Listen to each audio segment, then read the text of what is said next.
जी, अस्सलाम वालेकुम। Second year biology के 16वें चैप्टर से हमारे पास एक आसान और सिंपल सा और अहम सा टॉपिक है और इसका नाम है एंडोस्केलेटन। मतलब कि एंडोस्केलेटन ऐसा स्केलेटन जो प्रेजेंट हो इनसाइड ऑफ द बॉडी जो बॉडी के अंदर का स्केलेटन होता है उसको हम नाम देते हैं किस चीज़ का, एंडोस्केलेटन का।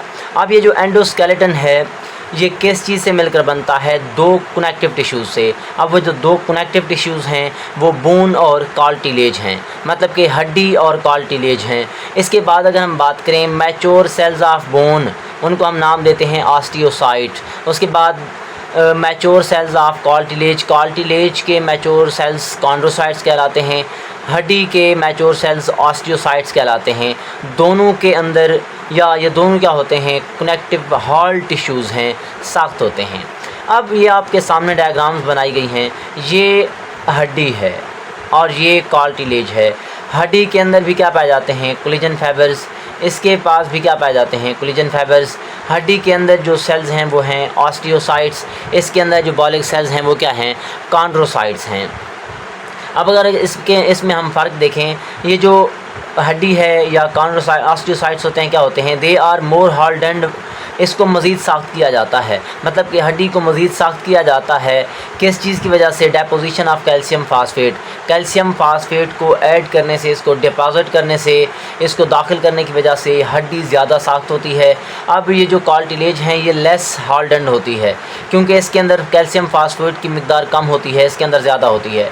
Both cells are consist of living which are embedded on protein matrix. मतलब कि दोनों जो सेल्स हैं ये लिविंग सेल्स पर मुश्तमिल होते हैं जो कि एम्बेडेड होते हैं, धंसे हुए होते हैं प्रोटीन मैट्रिक्स में। और वो जो प्रोटीन मैट्रिक्स के अंदर लिविंग सेल्स धंसे हुए हैं उनका नाम क्या है, कोलेजन है।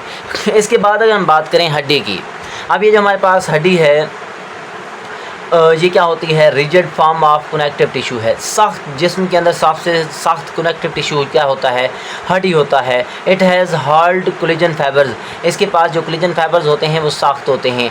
किस चीज़ की वजह से सख्त होते हैं, कैल्शियम फास्फेट के डेपोजिशन की वजह से। अब इसका अगर हम रोल देखें, हड्डी का किरदार देखें तो वो बिल्कुल सिंपल है कि हड्डियाँ क्या करती हैं आप लोग जानते हो, it provide shape to the body, कि ये बॉडी को शेप देती हैं, बॉडी को शक्ल देती हैं। उसके बाद बॉडी को सपोर्ट फ्राहम करती हैं, बॉडी को प्रोटेक्शन देती हैं और साइट ऑफ मसल अटैचमेंट भी प्रोवाइड करने वाली जो चीज़ है उसको हम नाम देते हैं, वो क्या है, हड्डी है या बोन है। इसके बाद अगर हम हड्डी की साख्त मतलब कि इसकी स्ट्रक्चर की बात करें तो आपके सामने एक स्ट्रक्चर जो है वो पेश की गई है। अब इसके दो शेल होते हैं, आउटर शेल और इनर शेल। आउटर शेल जो है इसको हम कम्पैक्ट बोन का नाम देते हैं, इनर शेल को स्पॉन्जी बोन का नाम देते हैं। अब ये जो इनर शेल है जिसको हमने स्पॉन्जी बोन का नाम दिया हुआ है ये लेस डेंस होता है, लेस हार्ड होता है। उसके बाद ये क्या होता है, ज़्यादा डेंस होता है और हार्ड होता है। इसके अंदर जो इनर शेल है रिच विद या रिच इन ब्लड वेसल्स, इसके अंदर ब्लड वेसल्स बहुत ज़्यादा होती हैं, इनके अंदर ब्लड वेसल्स जो है वो ज़्यादा नहीं होती। अब इसके बाद अगर हम देखें, ये जो है पोरस होता है, इसके अंदर सुराख पाए जाते हैं, इसके अंदर सुराख नहीं होते। और ये क्या करता है, site of skeletal muscles attachment provide करता है। अब इस हड्डी के अंदर बोन मैरो मौजूद होता है जिसको हम हड्डी का गूदा कहते हैं। और ये जो बोन मैरो है ये किस चीज़ में इन्वॉल्व होता है, site of blood cells formation, मतलब कि ब्लड सेल्स की फार्मेशन जो है वो कहाँ पे होती है, इसी बोन मैरो के अंदर होती है। इसके बाद अगर हम बात करें हड्डी के सेल्स, हड्डी के अंदर 3 तरह के सेल्स पाए जाते हैं, ऑस्टियोसाइट्स, ऑस्टियोक्लास्ट्स और ऑस्टियोब्लास्ट। अब ये जो हमारे पास सबसे पहले सेल हैं उनको हमने नाम दिया हुआ है ऑस्टियोक्लास्ट्स का, ये बोन डिज़ोल्विंग सेल्स हैं। ऑस्टियोब्लास्ट क्या होते हैं, बोन फार्मिंग सेल्स होते हैं। ऑस्टियोसाइट्स क्या होते हैं, मैच्योर बोन सेल्स होते हैं।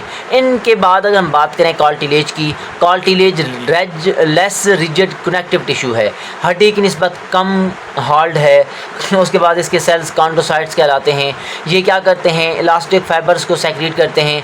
और इलास्टिक फाइबर क्या होते हैं, नॉन लिविंग फाइबर्स होते हैं। अब ये जो फाइबर्स हैं उनको हम नाम देते हैं किस चीज़ का, कोलेजन फाइबर्स का। ब्लड वेसल जो है इनके अंदर पेनिट्रेट नहीं कर सकती। इसका रोल, अगर इसके रोल की या इसके किरदार की बात की जाए, ये मूवेबल जॉइंट्स के किनारों के ऊपर पाए जाते हैं। उसके बाद ये क्या करते हैं, फ्लेक्सिबल जॉइंट को या जो जोड़ होते हैं उनके जो फ्लेक्सिबल पार्ट होते हैं उनको सपोर्ट प्रोवाइड करता है। इस कार्टिलेज की 3 टाइप्स हैं, हाइलिन कार्टिलेज, इलास्टिक कार्टिलेज और फाइब्रस कार्टिलेज। अब ये जो हाइलिन कार्टिलेज है ये मूवेबल जॉइंट्स के ऊपर मौजूद होता है। इलास्टिक कार्टिलेज एपिग्लॉटिस और पिन्ना के अंदर पाया जाता है। फाइब्रस कार्टिलेज स्कल के ऊपर, जॉ के ऊपर और वर्टिब्रल डिस्क के अंदर पाया जाता है। ये हमारे पास आसान और सिंपल सा टॉपिक था जिसको हमने नाम दिया हुआ है एंडोस्केलेटन का। ओके बेटा, अल्लाह हाफिज़।